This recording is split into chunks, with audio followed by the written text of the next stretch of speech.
Hello dear students हम आपके book का 17 चैप्टर पढ़ रहे थे जिसका नाम है कहानी लेखन। तो बच्चों कहानी लेखन को इंग्लिश लैंग्वेज में स्टोरी राइटिंग कहते हैं। बच्चों इस चैप्टर में हमने कहानी लेखन के बारे में पढ़ा था एवं कहानी लिखते समय हमें किन किन बातों का ध्यान रखना चाहिए इसके बारे में भी पढ़ लिया था।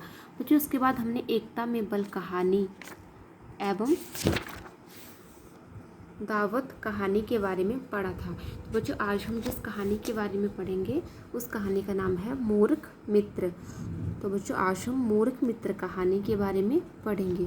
तो चलिए कहानी शुरू करते हैं।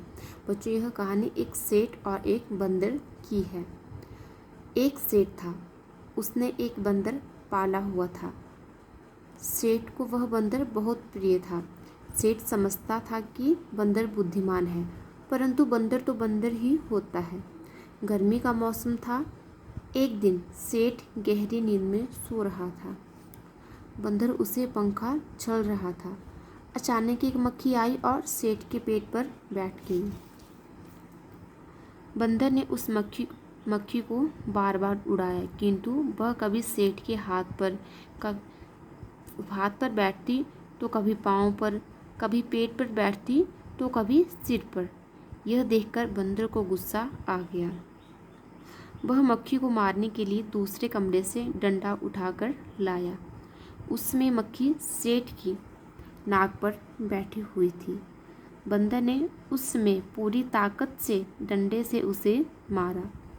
मक्खी तो उड़ गई, परंतु बेचारे सेठ जी की नाक का भुर्ता बन गया और उसका एक दांत भी टूट गया। दर्द के कारण सेठ जी बेहोश हो गए। सच ही कहा गया है कि मूर्ख दोस्त से बुद्धिमान दुश्मन अच्छा है। तो बच्चों यह थी आपकी कहानी मूर्ख मित्र। तो बच्चों यह कहानी एक बंदर और सेठ जी की थी। तो मूर्ख मित्र कहानी की शिक्षा दी गई है, मूर्ख से सदा बचना चाहिए। बच्चों को फिर से सुनिए, मूर्ख मित्र कहानी की शिक्षा दी गई है, मूर्ख से सदा बचना चाहिए। तो बच्चों अब ये कहानी आपने पढ़नी भी है और साथ में याद भी करनी है। तो आज के लिए इतना ही। Thank you.